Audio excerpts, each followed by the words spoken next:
নমস্কার বন্ধুরা, দীপাস কিচেনে আপনাদের সবাইকে স্বাগত। আমি আজকে কাঁচা টমেটোমের ঝালের রেসিপি নিয়ে এসেছি। তো চলুন এটা কিভাবে বানাতে হয় একটু দেখে নিই। প্রথমে আমি কড়ায় তেল দিয়েছি, তেল দিয়ে পেঁয়াজগুলো দিয়ে দিলাম, দিয়ে এবার কাঁচা টমেটো, লঙ্কা এগুলো সব দিয়ে দিলাম, দিয়ে একটু নুন দেবো, নুন দিয়ে এগুলো ভাজা ভাজা করব।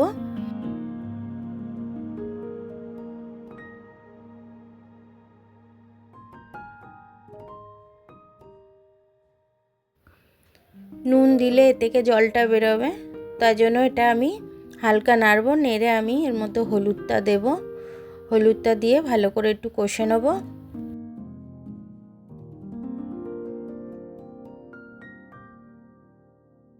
এটা চাপা দিয়ে আমি ভাজবো যাতে টমেটোটা আমার হাফ সেদ্ধ হয়ে যায়।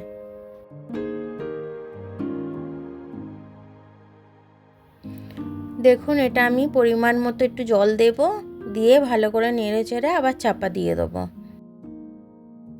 এটা লো টু মিডিয়াম আঁচে রাখবো আমি, কাঁচা টমেটো তো, তাই জন্য অন্য টমেটোমের থেকে এই টমেটোটা একটু শক্ত বেশি, তো তার জন্য আমি এটাকে লো ফ্লেমে চাপা দিয়ে রেখে দিলাম।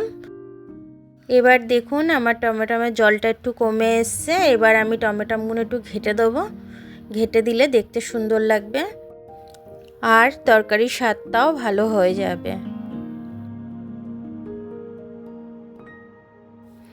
টমেটোটা খুব টক তো, সে কারণে একটু চিনিটা লাগবে, একটু বেশি পরিমাণে আমি চিনিটা দেব।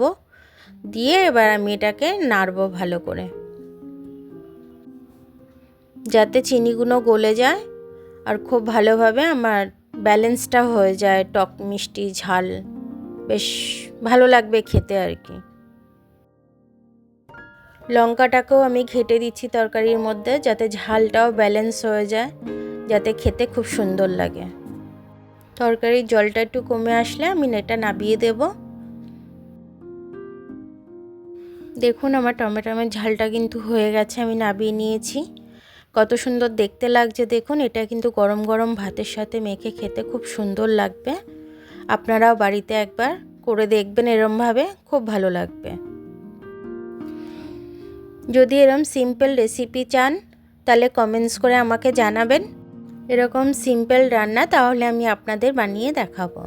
আমার ভিডিওটা দেখার জন্য অনেক অনেক ধন্যবাদ। আমার ভিডিওটা যদি আপনাদের পছন্দ হয় তাহলে লাইক, সাবস্ক্রাইব আর বেল আইকনটা টিপে দেবেন। আর যদি ফেসবুক থেকে দেখেন তাহলে লাইক আর ফলোটা একটু করে দেবেন। আবার কাল দেখা হবে, ততক্ষণ আপনারা ভালো থাকবেন। আমি আসছি।